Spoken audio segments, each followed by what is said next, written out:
Welcome. My name is Wah. I'll be your host tonight. This is the Escaping Dystopia broadcast.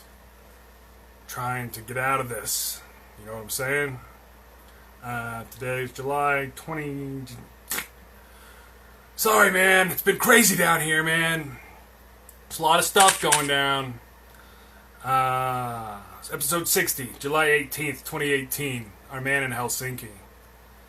We got a quick update on the whole Trussia thing. That's Trump and Russia mixed together. Can't tell which one is different. On the news,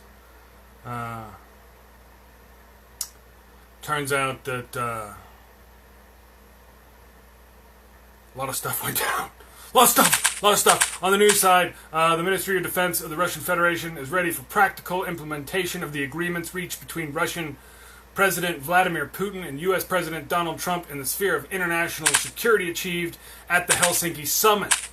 Major General Igor Konashenkov, a Russian military spokesman, said in a statement Tuesday. So we've signed some sort of agreement or agreed to something with the Russians. We're not sure what that is exactly.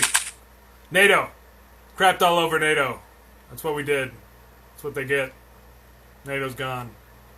Apparently, one of the sentences he said, wouldn't. Should have said wouldn't instead of would. Also in the Trussia update, before the president left, 12 individuals were indicted for hacking the DNC. The GOP response. That was it. Everyone else's response has been extreme response. Around the world, lots of editorials, lots of head shaking. We'll talk a little bit later about why he doesn't want to believe this. In the United Kingdom, the president gave an interview with the Sun newspaper. It came out later. He called it fake news. We'll talk about that. Budget deficit. $75 billion in June. We normally run a surplus in June. We'll talk about maybe why that might have happened. The U.S. is in a trade war. We still get flares and free helmets and stuff. But we're in a trade war. The U.S. has officially filed complaints. The U.S. has filed complaints with the WTO against Turkey, the EU, Canada, Mexico, and China for their tariffs. Yes, their tariffs. We filed those complaints. Talk more about that later. The Strzok Testimony. Apparently that's how you shoot. I linked to it at the end of it. The House of Representatives, they're going to use that to try and impeach Rosenstein if they win the election. We'll talk about that a little bit. Immigration update. Apparently a 1-year-old showed up in immigration court. A 1-year-old! Alright. Sorry. Boo! We're done. Alright, sorry. I don't know what I'm doing. I'm not quite totally prepared this evening, folks. It's been an interesting week, news-wise. It's hard to really pin down what was the most amazing, ridiculous, what the fuck is going on moment. So, with the whole Trussia eruption, remember, we've been talking about this for a while, right? Where the president has this weird inability to condemn or really say anything bad in the slightest about Vladimir Putin. And Vladimir is like, this is fine with me. I have no problems with this. I read a statement a little bit earlier, but apparently, I mean, this is like, there was a statement that came out from the Russian military, and it's the Russian military, quote, is ready to intensify contacts with the U.S. colleagues in the general staff and other available channels to discuss the extension of the START treaty, cooperation in Syria, as well as other issues of ensuring military security. Apparently, he made some private agreements with Putin when they talk together that the Russian military is acting upon. And so apparently they're probably going to show up some places and be like, did you not get your orders? The orders are you are to work with us. We are also German. So anyway, to refresh, for anybody who hasn't been paying attention, I don't know how you would not be paying attention to that and watch this show, but he gave this press conference, and it was just the body language, the actual language, everything that came out of his mouth made it very, very apparent that Putin was running the show here, big time, and there was, and he complained a little bit, like everybody, they just wanted confrontation and all that. And like, well, yeah, some people wanted a little bit of confrontation. After all, right before you went over there, there were all these indictments of Russians for hacking the election. Now, this is what's so odd about this, right? Because you have this situation where the person who benefited directly from the other guy's operation is supposed to be investigating it. And it's kind of like, well, wait, why would you? And that's one of the things that's really odd about this, because, excuse me, both the GOP and the president, right, they owe their current political power to some degree. Now, the question is, to what degree, right? But to some degree, to this campaign by Putin to influence the U.S. election. So the degree to which they want to look into this further, apparently today there was another woman indicted as a Russian spy, and apparently she's very involved with the NRA, and apparently the Democrats in Congress wanted to subpoena her for their investigation, which is over, and the Republicans wouldn't let it happen. They also worked today to pass a law, and actually this is from the Treasury Department, a rule about finance, campaign finance, because that's one of the ways that we've seen a lot of the information that has come out over time and over the years is from the various departments that are involved in this, that they can require for when you file taxes as a certain organization who was your major donors and how much that was. They're going to start hiding that. And that would include some of the information that we've seen recently that show that some of the NRA's biggest individual donors are the Russians, including this woman now who apparently is very involved with the GOP at a number of levels. Now, this explains some of the GOP's response. And also, again, from the president's side, he wants to, I had this huge electoral college victory, all those fake votes, or I would have won the popular vote, But this is, kind of an ego thing for him, too, right? And to have to admit that he got help, and not only that, but clandestine help, and then that's his, his constant, there was no collusion, I didn't collude. That's not really what people are saying here, right? It's not.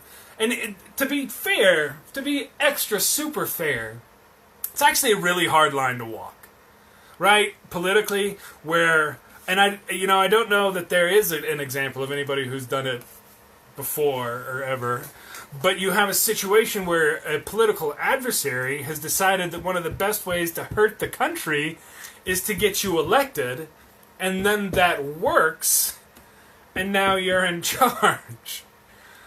And so, in addition to not wanting to admit that they helped you, you also kind of have to ignore the whole why did he want you to be there. And it seems pretty obvious to me that there's some sort of leverage that the Russian president has over the American president right now. I don't think that's questionable, considering, and especially when you consider how quick he is to criticize anybody and everybody, and even as he's doing so, right, to try and, remember, like, Lil' Kim and all this stuff, and, he hasn't even been afraid to do this on the international stage. much less all the stuff that he talks smack about journalists and various other publications and people and members of Congress that he personally insults. But anyway,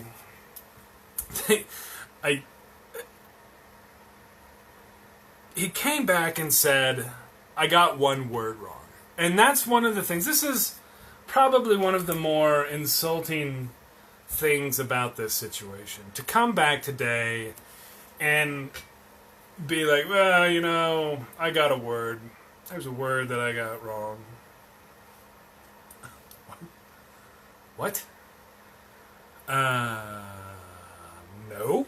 And actually, I guess this was yesterday, so it's kind of these days blend together. But it wasn't one word. It was, you know, this entire attitude, the entire thing. And then some of the weird responses to this is, oh, well, what should you do? Should we start a war? No, you don't. You can still stand up to someone without having to start a war. But that was not even standing up. So after that, and then a lot of the response to what happened in the UK and with the NATO meeting, a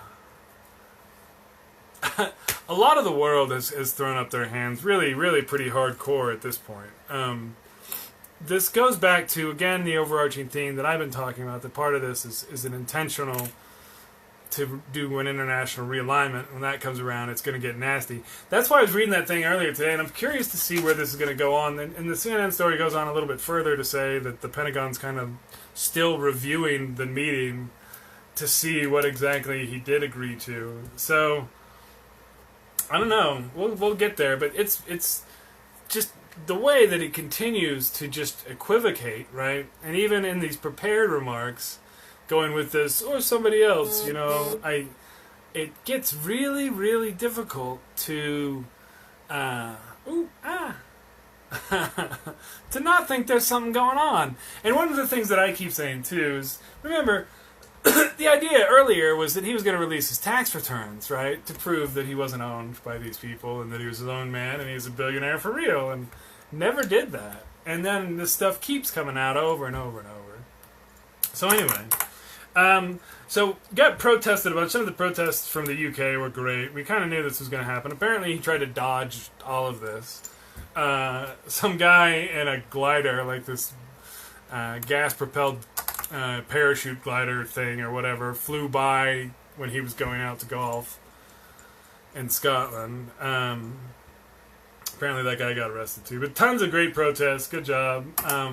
He apparently showed up and one of his first day gave an interview to The Sun, which came out later, and then was like very nasty about his host and all that. Particularly as their government in the UK is kind of falling apart in the parliamentary sense, as they've had a whole bunch of people quit because of this question between the Brexit, the hard Brexit or the soft. And it's kind of one of those things where the rubber's meeting the road for this ridiculous notion that if we just, you know, go it alone or put ourselves first, somehow this will all be better in a world that's been built around the notion of mutually beneficial trade and more open borders, and then to reverse that trend with both Brexit and Trump and the trade wars, we're seeing some serious challenges to that world order, and they're real. But I mean, he called his own interview later fake news, and that kind of term is, I think, losing a little bit of power. We'll see, but it's also one of those things that once it becomes a cliche, it has a certain continuing cache of meaning. But to move on from that kind of stuff, to talk about some of the results of this. So we had the budget results for June, and they posted a $75 billion budget deficit in June. I know! So exciting, man! The thing that's interesting about that is this is one of those things, again, where we've got nearly full employment, right? Unemployment is super low. Revenue from taxes, the economy's doing fine. It's growing at like mid 2%, which is, you know, decent and certainly worthwhile. But even with that, we have huge deficits that are growing. So any kind of disruption is going to really kick that into high gear really, really quickly. This is, again, one of the first periods over the last year and a half where we've had that increasing budget deficit with decreasing unemployment. So more people are paying taxes, but somehow we're not cutting, which is bad, and it's going to be a problem when things get worse. So we might hit the $1 trillion, and it's one of those things too. I posted about this in the story, but we cut corporate tax rate by roughly 30%, right, from 35 down to 21%. Cut it by 14, right about a third. And it turns out that year over year, corporate revenue, tax revenue is down by a third, right? So the notion was that we would see so much growth that it would make up for a third. And again, so when you're taking something, right, and you take a third of it, right, and then you go down and now you're just going to take a fifth, right, from 35, right, down to 20%. And then you're taking that much smaller amount, but you're trying to reach back up to what this used to be with that smaller amount. This whole thing has to get nearly twice the size to get this back up there. And that doesn't happen. So there's no way to really make up that revenue through growth. It's just not going to happen. But that's what supply-side economics shows. I still think the best graph, and I'll talk about it again, if you just look at where the income gains have gone over the last 30 years, you see how much of a farce this is. I do think this is the biggest thing underlying our politics, which is why I'll always keep bringing it up, because this is what powered the economic anxiety and whatnot. I was thinking about this the other day too, that the economy's been pretty good. I mean, for a lot of folks, especially people who live in cities generally and that kind of thing. And I understand that in other places that it's not as good, right? Especially in a lot of rural places that have been left behind and nobody wants to live in because reasons that go on for longer and longer. And I think that is where you had that kind of ability for somebody, just the complete demagogue, right, to take over and step in and appeal to them with that kind of stuff. Because, if the economic gains that we had since the recession were more fully distributed and people had their health care and they had good benefits for unemployment, and we saw this kind of investment and people saw it affecting their real life, you wouldn't have this kind of ability to do this popular stuff. But because all of the income gains and all the economic gains from the recovery from the recession have been so concentrated in a very small number, a small group of people, that 95% of the country never interacts with at all. And that's the thing that's so difficult about the income inequity situation, is none of us really see this money and where it's gone. And so, you have the big numbers where things have recovered and gotten well, but, for outside of that small top group, they haven't seen it. And so you can't point to it and say, oh yeah, no, things are going better. It's like, well, no, they're not. And that's kind of the thing, is they won't, as long as the deck is so stacked towards the wealthy that's going on now.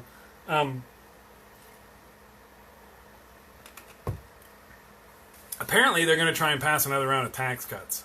And the way they're going to do it is they're going to call them middle-class tax cuts, because they're going to take those tax cuts that they passed before, right, the big corporate tax cut, that had the heavily weighted towards the front end tax cuts for people, and then over time those tax cuts for people would disappear, which was how they paid for the whole thing, right? So now they're going to say, oh well, we're going to just get rid of that, and guess what, guys? We're giving you guys all tax cuts too, and so they're going to sell that as middle class tax cuts. Totally targeted for the middle class, just to make things right, just to make it fair. So what would have been the cost of the whole tax cut package earlier, which might have scared off a couple more people, now gets split into two different times, and both times they get to claim that growth will make up for it, when it won't do it once, much less twice. So you're gonna see that coming soon. We had the Strzok testimony, the FBI agent who, man, the way the GOP can blow up one single text out of context, one single line from an email, one single anything is impressive. I think history will actually take pretty strong note of the ability to do that and to change the discourse of a nation down to this one thing. Because, right, this guy is like, and he gave a very forceful explanation saying, at the time, this candidate was insulting the family, a Gold Star family, getting into a Twitter fight with them. And, I didn't think that there's any way the country could elect them and that we would stop them, we being the whole country. I mean, this is one of the things, and I thought he gave some really good answers and represented the FBI really well. They are obviously, a very proud organization that has some values that they believe in. And again, this notion that having any kind of political bias at any point of any kind of private messaging or discussion makes it impossible for one to conduct an investigation. I mean, again, you apply this to the Republicans who are investigating Clinton and the Benghazi committee, and like, all right, let's see your emails, guys. Oh, well, you said something bad about Hillary. You couldn't possibly be objective, right? I mean, we've just gotten the farce is going a little bit far, and I think that's part of what's tearing the country apart. It really is this different realities that we live in. There was a little bit of a snap to the same reality for the Trump stuff with the Putin interview. But yeah, we're pretty far apart on a lot of just basic facts about what's going on, which is dangerous. Very dangerous. Speaking of which, so at the end of that Strzok testimony, the chairman of that committee mentioned that because he had used the FBI as a reason to not answer some of their questions, some of which were completely ridiculous, they were hold Rosenstein in contempt. So what that means is essentially for this election, this is what you have, the two options for the way the House can go. If the Republicans hold the House, Paul Ryan's gone, and the Tea Party guy is probably going to take over. They will impeach Rosenstein and get Mueller fired, and most likely end the investigation. If the Democrats win and take over the House, Maxine Walters gets to subpoena Trump's financial records. So those are the two, both sides are the same options for this election cycle. We'll see how hard the country's going to turn. A lot of people are really... and we'll move on to the next topic, which is a little bit of an update on the immigration stuff, which they've been horrible about. A lot of people have been shocked, but it's... there's always that question on how many actual swing voters there are in each election cycle. And so much of the politics nowadays are getting out the base and